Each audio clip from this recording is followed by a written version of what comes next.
Welcome to Writing on Air. Writing on Air is made possible by the generous contributions of KZFR supporters and by Peterson Tree Care, because trees need care. Certified arborist John Peterson continues his family tradition of caring about Chico's amazing natural resource. Licensed, bonded, and insured with financing available, Peterson Tree Care handles residential and commercial properties and can be reached by calling 518-0924. Welcome this evening. My name is Kylene. I'm new here on Writing on Air. Go ahead, Kevin. Hi, I'm here too. Yeah, this is Kylene Bromley. She's going to be my partner for pretty much the duration of this program, I would say. Hopefully, at least. I need help. Oftentimes, I need help on this show. It's a lot of work sometimes. But this show is called Writing on Air, and it's specifically designed to have students submit stories, short stories, flash fiction, poetry. Tonight we actually have some haikus, which should be pretty cool. I'm really excited about those. But you submit anything you want, really. Students get priority. There's very few requirements, and to do so, you would email write.onair@gmail.com. And one more time, that is write.onair@gmail.com. So tonight it'll be a little bit different. We have a couple stories lined up, but because I have someone else here, Kylene, thank you, we will be able to kind of like delve in and look at the stories and see what they're about, kind of discuss a little bit what our first impressions are, what we liked about them, probably not what we disliked because that would be rude, but we'll see, maybe what we disliked, I don't know. It should be a pretty fun thing to kind of see what's going on tonight. This is definitely new, so I hope you guys enjoy. This first story too, Kylene is going to introduce, and without further ado, here we go. Hi, thank you. Yes, I'm back. All right, so we have this new story here. It's actually pen name Stephen O'Connell. There's no title, but Stephen actually used a prompt where the character is lost in a desert and they are hallucinating about another time.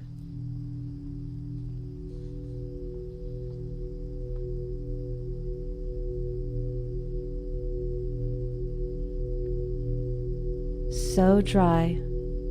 Jane looked around and saw nothing but sand.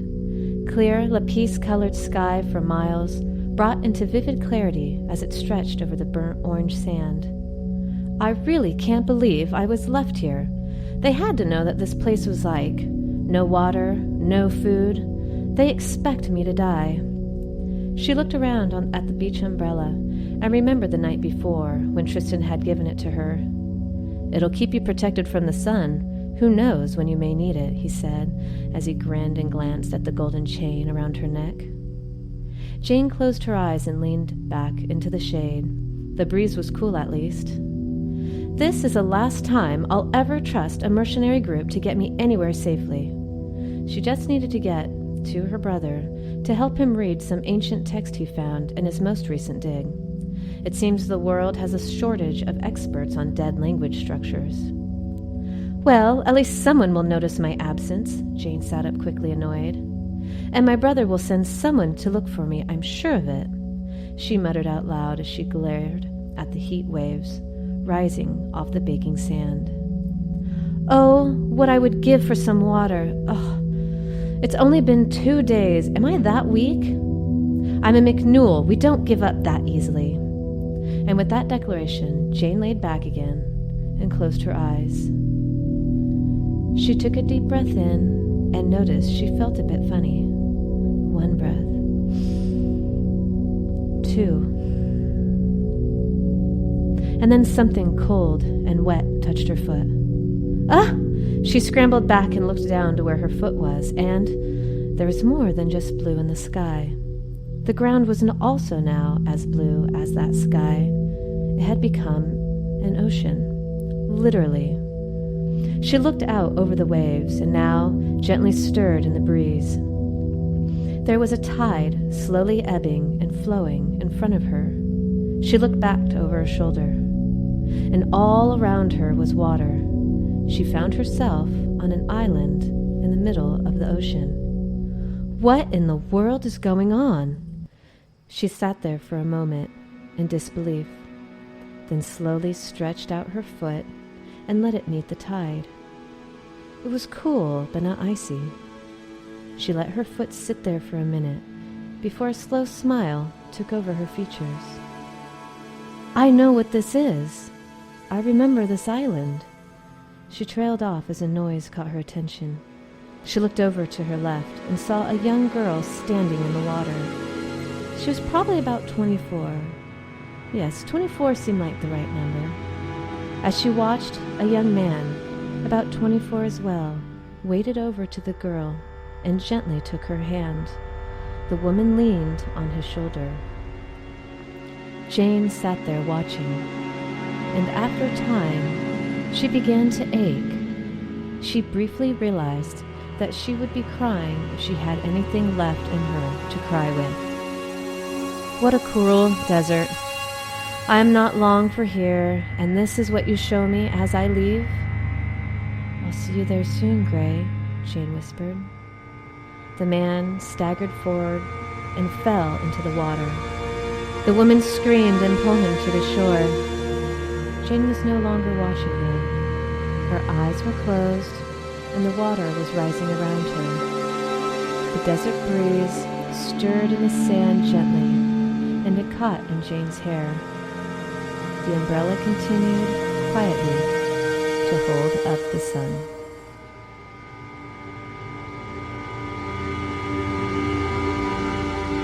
Man, that piece is intense. I really like that. That was, what was the person, his name again, who did that? That was, pen name is Steve O'Connell. Steve O'Connell. I really want to say thank you for that, because that was a really, really awesome piece. Yeah. Man, that was really good. I kind of felt like I was lost in the desert just listening to it. I like that a lot. Do you have any impressions on this, Colleen? I mean, anything that you got from like first reading it? It's kind of hard, I know, to like read it and like absorb it at the same time. Trust me, I know. But yeah, there's a lot of really good imagery. Personally, I really liked that lapis colored sky. I actually had to look that up. I wasn't sure what lapis was. It's a really beautiful deep blue. Yeah. And I like that contrast against that burnt orange. Yeah. Very deep colors. Yeah. Yeah. This one, I love this because it felt like the mood of the story was almost like fighting off hysteria most of the time. Like it was kind of like, oh, it's fine. And she was kind of flippant at the beginning, the Jane girl, the main character. And then from there, it kind of like, it pushed a little bit darker, as we might have noticed. And then at the end, like, I don't know, I'm not sure what was really about the umbrella piece. Like that felt so out of place. Like it was just, I think it was necessary. It was like a juxtaposition and it was trying to tell something, but I couldn't quite pin it down.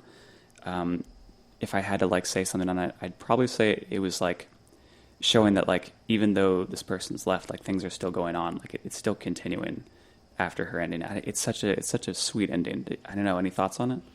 Yeah, actually that beach umbrella, there's this part of the character that's some like, it's flippant, I guess, but at the same time, there's almost kind of like she understands that the situation she's in and almost brushes it off. I'll never trust a mercenary group to get me anywhere safely. There's comedy in there, and there is comedy and tragedy, I think, and I think that there's something about that, like you say, juxtaposition that I kind of like. And usually I associate a beach umbrella with something more happy and go lucky and enjoying, and there's this moment of death in the midst of that, and I don't know, I enjoyed it. Wow, right on. I actually didn't think about that. Like the umbrella is like a symbol of like, I mean, that's the first thing that comes to mind with the beach umbrella is being out, like having a good day, sunscreen, and playing in the water, and not hallucinating and then further passing away, I guess. But wow, my master's in creative writing is paying off. Yeah, we should have mentioned that actually. Oh, yes. You have a master. Yeah, explain that a little bit. Sorry, yes. So I actually, I'm also a student at Chico State. I've taught a few classes, both composition and creative writing. And currently I'm finishing up my thesis in creative writing. Yeah, my other master's, I have a second one, yes. My first master's is in secondary English education. So I know a little. Oh, just a little bit. I know just a little bit about writing. Some of my students might think I'm a little harsh, but you know what? They got potential. It's good. I've got great students. So, and then I also work for Upgraded Living magazine too. So yeah, I'm out and about. I got some things out there. So Right on. I'll let you do most of the talking at this point. I should just take a side seat here and mess with the sound like I usually do. I don't know. We're going to talk about poetry. That is not necessarily my weak point, but I just feel that's a level of writing that really is, to me, just beautiful. It's like lyrics. Lyrics are really hard to write. Poetry is really hard, but it's always great to enjoy. So what a great segue, I would say. So these next couple pieces we have, the next one coming up is actually a haiku by a good friend of mine, Lily Alski. I think there's some other things, some other notes we're gonna talk on her too. Yeah, we have Lily Alski is next. We've got a few poems from her. Lily's currently living in Japan. She is in the university in Hiroshima, I believe. She's probably going to get really upset at me for this, but it's a university in Hiroshima, and I don't know if it's the University of Hiroshima or just university in Hiroshima. I think it's of, though, if I had to pick one. Well, she's out there studying Japanese, so she's on a level beyond my comprehension, so... Yeah, so without any more delay, we'll go ahead and get ready for that fantastic piece. All right. Yeah, so we've got a piece here called Jinsai. Ambiguous time, places and faces unknown, born a paradigm. Top innocence thrown, giggles and scribbles, rose specks. No, not blood and bone. Soul-searching shipwrecks, thoughtfully thoughtless puppets, head and sick sex.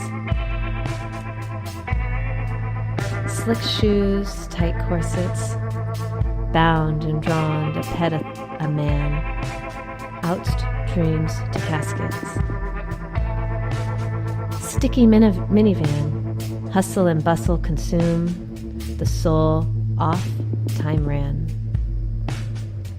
Death's ideas bloom, tick-tock cloaked in merch guarded, from life's fearsome zoom. Wrinkles collected, this and that, you've seen it all, life's bliss departed. Now comes the nightfall, yes, alone we all depart. Farewell, endings call. Tell me, from the start, was there any point? Fear this ache, my heart. That is a good piece.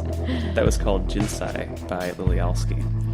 I'm reading that as a haiku. I realized it took me a second. I was like, oh, those are haikus. I'm so sorry. Yeah. So pretty cut apart. Yeah, it's Lily, apologize for that part.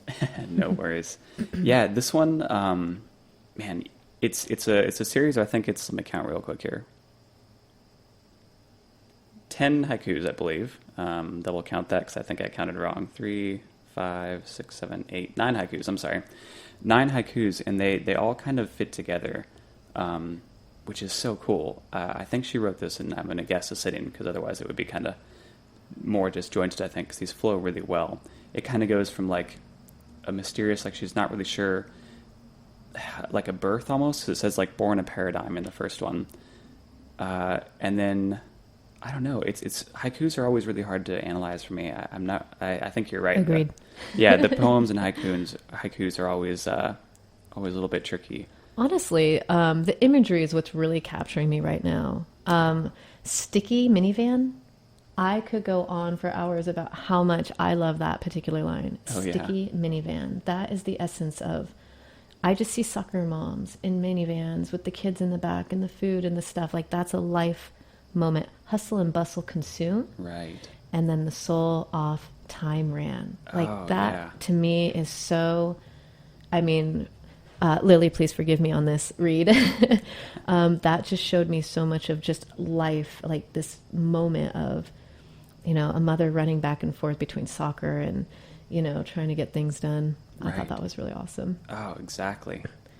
There's 1, 2, 3. The fourth one, slick shoes, tight corsets, bound and drowned, pet the man, outstreams to caskets. Oh, that tight corsets, the slick shoes. I mean, again, reading this on, just from a reader's point of view, I mean, I see, prostitution in a sense to the man. We have the man in quotes, out streams to caskets. What are we living for?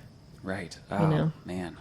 Yeah, I thought it was that's so great. I could reread this over and over. Lily, I will be taking this home. Yeah. Oh, man, I didn't even, I completely overlooked that one. That is really intense. Yeah, and that final line, tell me from the start, was there truly any point? Fear this ache my heart. I mean, if that's not searching for purpose, I really don't know what is. This is such a fantastic poem. I'm sorry, poems. They are haikus. I don't know how we set it up here. We have these. They're labeled in unfortunately Japanese. I don't know how to read Japanese, so I'm going to look at Kevin for that. That was a fault of my own. I probably should have read a little bit more into that. Yeah, no, this is a brilliant piece. I'm really glad we get submissions like this because they just really make this show really fun to listen to, in my opinion. Right. I don't write poetry, but I love reading it. So. Yeah. Wow. Well, thank you, Lily. That was we really appreciate that. And please submit more. Keep them coming. We always need more people submitting, so feel free to submit whenever and wherever. Right. I think... I'd like you to introduce Josh over here. This is my friend Josh Danzy from University of California in Riverside, so way down in Southern California, my hometown. It's called Almonds and Paint, and Josh Danzy wrote this, I want to say 3 or 4 years ago probably, but he holds on to his stuff, and so when he knew I was doing the show, he said, hey, I have some stuff to give you, so he sent some stuff over. It is another poem, and did you want me to read this, or did you want to read this? Or? Sure, I'll read it. It's a love poem. I love love. Love poems. Yes, so. Love poem. I probably should have mentioned that. It's kind of a love-esque poem, I should say. But it's very good. I think you guys will enjoy it. Oh, perfect. The name of this poem is Almonds and Paint. She would flip brown rustled locks from her wet almond eyes. All that soft swish cast a shadow for an underwater moment till her brow was free to arch. She was like that. Perched venom, pursed lips, solid soul. Then a crack of sugar-white smile, pleasured ripples on the surface of cocoa skin. The shadow again, and heavy air, and smoke. Eyes smoldering, tight angles and crossed slender legs. Those almond eyes, discerning anything. But God, when she scuttled, the wait after some gentle appeal, those brief moments of impasto laughter peals, paint drip bombs.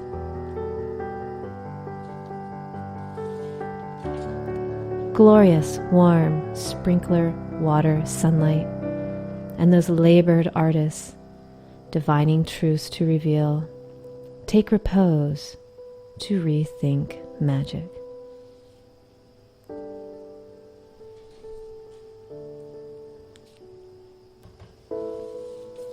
Oh man, that poem is so good.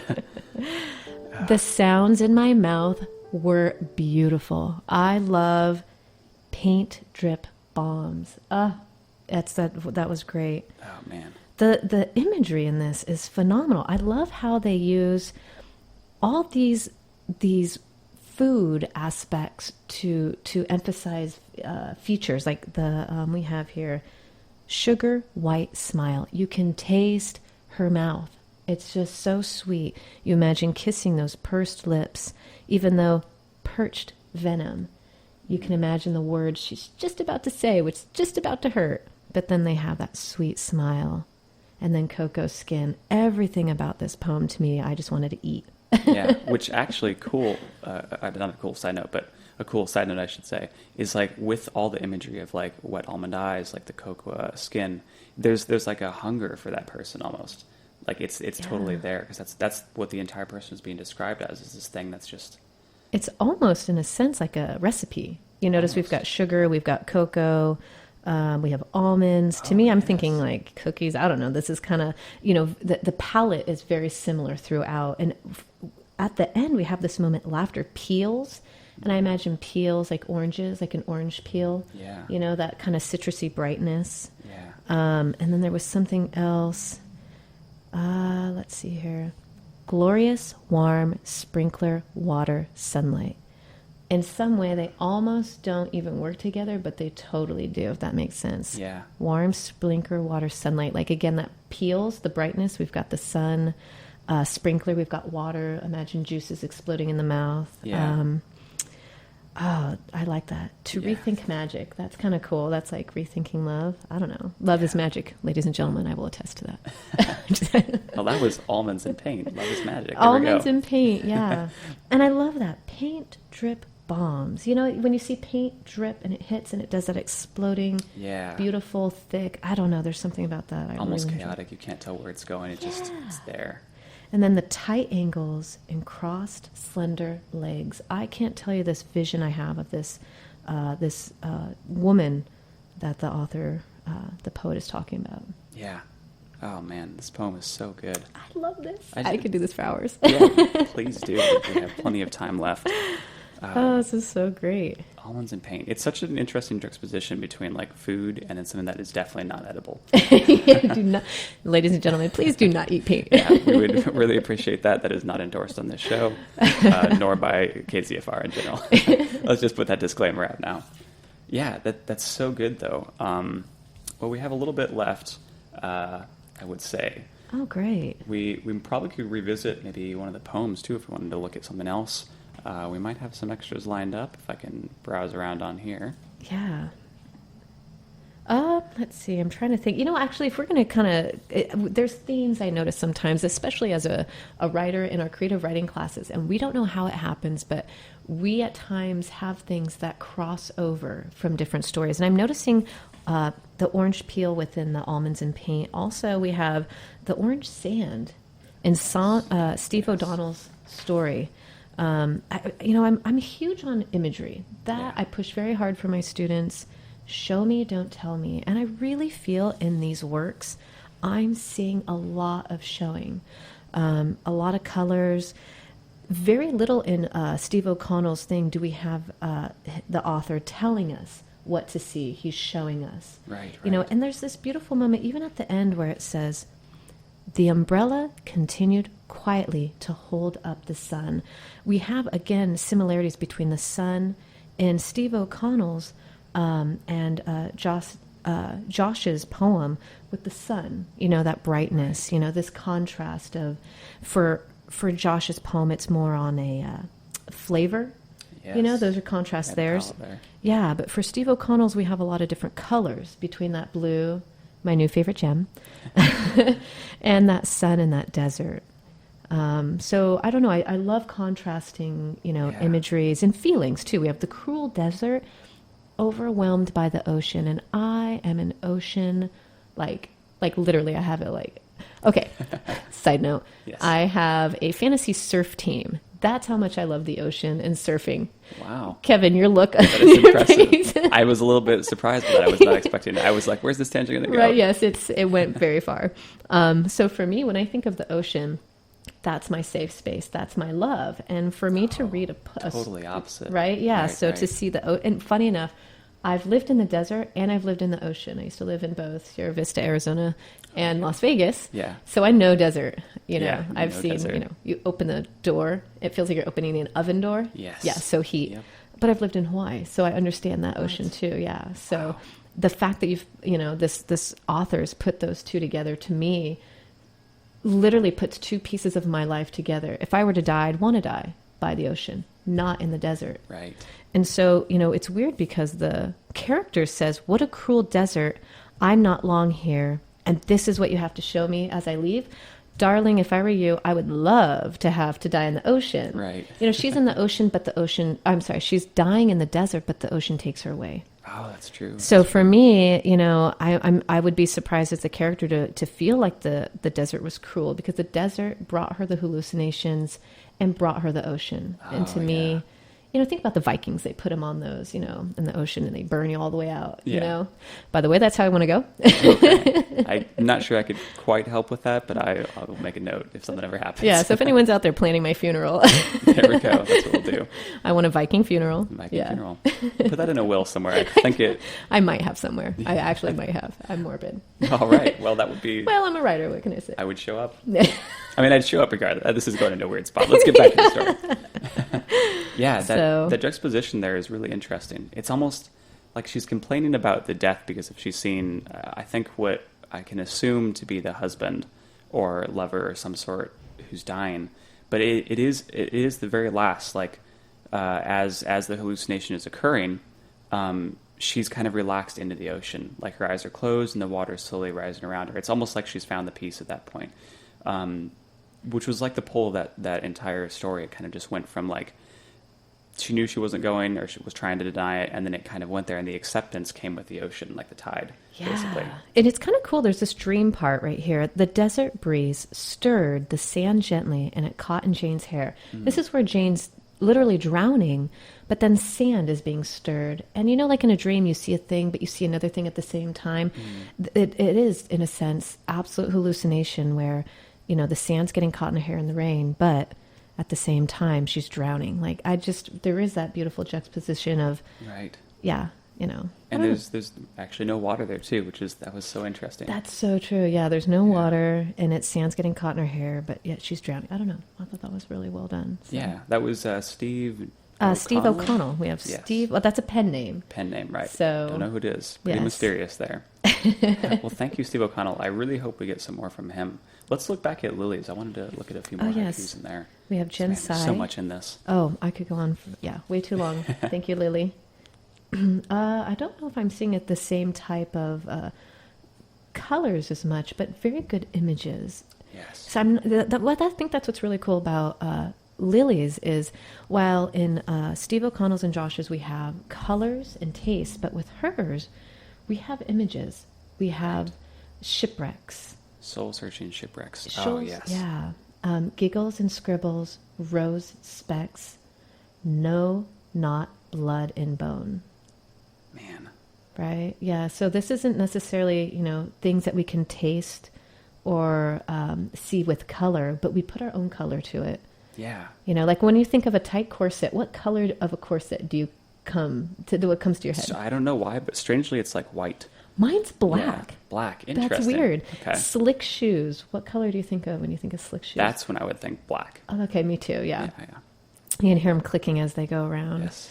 But see, that's what's really beautiful about what Lily did, is she gives us these specific images, but without color or flavor. We get to add that, and that's a really beautiful moment. Like when I think of, we have a sticky minivan, but what color is your minivan? Right? Right. Yeah, right. Oh, actually, I had red too. Yeah, that's true. But see, we don't have that color. She gives us this opportunity, to make us choose the images we see. She'll tell us, this is what you're looking at. What do you make of it? And that's just, to me, fantastic. And if you look at it really, like I was just kind of, as you were talking, I was glancing over it.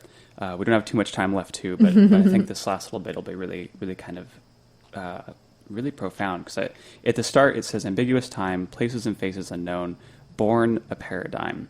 That definitely is what I was trying to touch on earlier, and now it kind of has coalesced in my mind. That's like the beginning of life. There's a birth. And at the end, she's saying farewell. And then the last thing after the farewell is the question on if any of this was worth it, or any of this was pertinent or relevant or anything. So basically, this entire poem is almost like, or not poem, I'm sorry, the haikus are a string of snippets at parts of life where someone is kind of like in the moment, recognizing what's going on, the sticky minivan, the slick shoes, what they've gone through. And then as the end, like it kind of ties up and says, wrinkles collected, this and that, you've seen it all. Life's bliss, it's departed. There's nothing left. So now comes the nightfall. Like the day was there, born an ambiguous time, born a paradigm, places and faces unknown, you didn't know anyone. And you kind of went through the childhood, and then it slowly comes to, now comes the nightfall. Yes, alone we depart, because we all do die alone. And then farewell, Indian's call. And then right at that end is the most like pertinent part, is just tell me from the start, was there truly any point? fear this ache, my heart. Like that's the biggest fear throughout this entire poem, or all the haikus. It's funny. Fear this ache, my heart. I feel like that's everyone throughout their entire life. That fear this ache. We all fear that ache, the heartache. If anything, I love it. Thank you. Yeah. Well, I wanted to say again, because we're wrapping up here pretty quick. Thank you to Josh, Steve, and Lily for submitting all these. These were absolutely brilliant. And thank you, Kylene, for coming in. Thank you for having me. Yeah. And then the last thing I have to say is Writing on Air is made possible by the generous contributions of KZFR supporters and by Harrison Daly Wright Accountancy Corporation in Chico. Harrison Daly Wright provides certified public accountants specializing in accounting and bookkeeping services, auditing, tax preparation and planning, management support, services for nonprofit organizations, and more. To reach Harrison Daly Wright, call 895-1209. And before we end too, if anyone would like to submit, any students out there, I know the semester's coming to a start, which, it's coming too quick, I think. I needed a longer break. But write.onair@gmail.com. One more time, that's write.onair@gmail.com. And this is a every 2 weeks this show airs on Wednesdays, 7 to 7:30. So thank you again, Kylene. My name is Kevin. And thank you very much, Kevin. Have a good night, everyone. Good night.